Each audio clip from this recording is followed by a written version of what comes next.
আসসালামু আলাইকুম। ওয়ালাইকুম আসসালাম। কেমন আছেন? আলহামদুলিল্লাহ, আপনি ভালো আছেন? আলহামদুলিল্লাহ। ম্যাম কিসে পড়েন? আমি ক্লাস 8 এ পড়ি। 8 এ পড়ছেন? ইয়েস। ও, ভয় লাগে এখানে ক্লাস করতে? একদমই না। এ সবাই যে বড় বড় আপুরা, তাদের সাথে ক্লাস করতে ভয় লাগতেছে না? No, everyone is very friendly.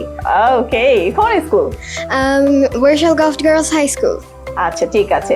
তো ম্যাম ক্লাস তো করছেন, ক্লাসে কোনো প্রবলেম হচ্ছে না তো? একদমই না। বুঝতে পারেন সবকিছু? হ্যাঁ। আচ্ছা, সামনে কতবার আসছেন এখন পর্যন্ত? 3-4 বার। 3-4 বার? মানে মনে হয় না সামনে যে কথা বলে মানে এখনই আমারে সবাই মিলে ধরে? নো, আগে আমার জড়তা ছিল, এখন আর নেই। যাক, আলহামদুলিল্লাহ। তো ম্যাম ইংলিশটা অ্যাকচুয়ালি আপনার কাছে এখন কেমন মনে হয়? খুব বেশি ডিফিকাল্ট নাকি অনেক বেশি ইজি? কি মনে হচ্ছে? অনেক বেশি ইজি। আমার ছোটবেলা থেকে ইংলিশ অনেক ভালো লাগে, আর এখন আমার আরো ভালো লাগে। যাক, আলহামদুলিল্লাহ। আপনি কি এখন কনফিডেন্ট? ইয়েস। ওকে, একটা কথা বলি, ইয়েস। আপনি অনেক pretty. Thank you. Thank you so much. আসসালামু আলাইকুম। ওয়ালাইকুম আসসালাম।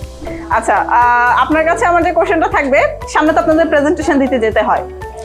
তো প্রেজেন্টেশন যখন দিতে যান, সব থেকে বেশি ইংরেজিতে ভুলভাল কথা কে বলে? নিজের নাম বলবেন নাকি ফ্রেন্ডের নাম বলবেন? আমি নিজেই বলি। আপনি নিজেই বলেন? আর একটা ফ্রেন্ড আছে ওই যে সর্দার নামে, ম্যামের চেনে, ওই বলে। আপনি কি কনফিডেন্টলি ভুল বলেন? কনফিডেন্টলি না, আমি কনফিডেন্টলি বলি না, আমি না পাইলেই বলি। আরেকজন আছে, সে আর কি কনফিডেন্টলি ভুল বলে। আচ্ছা, বাসায় তো প্র্যাকটিস করা হয় মোটামুটি? না, একটু কখনোই করেন না? এখন পর্যন্ত 1 মাস ধরে ক্লাস করতেছি, বাসায় মনে হয় এখন পর্যন্ত যাইয়ে খাতা। তাহলে প্র্যাকটিস করেন কোথায়? এই ম্যামের সামনে। ম্যামের সামনে প্র্যাকটিস করেন? হ্যাঁ, ম্যামের যেটুকু পড়াই দেয় ওইটাই অনেক কিছু, এরপরে লাগে না আমার মনে হয়।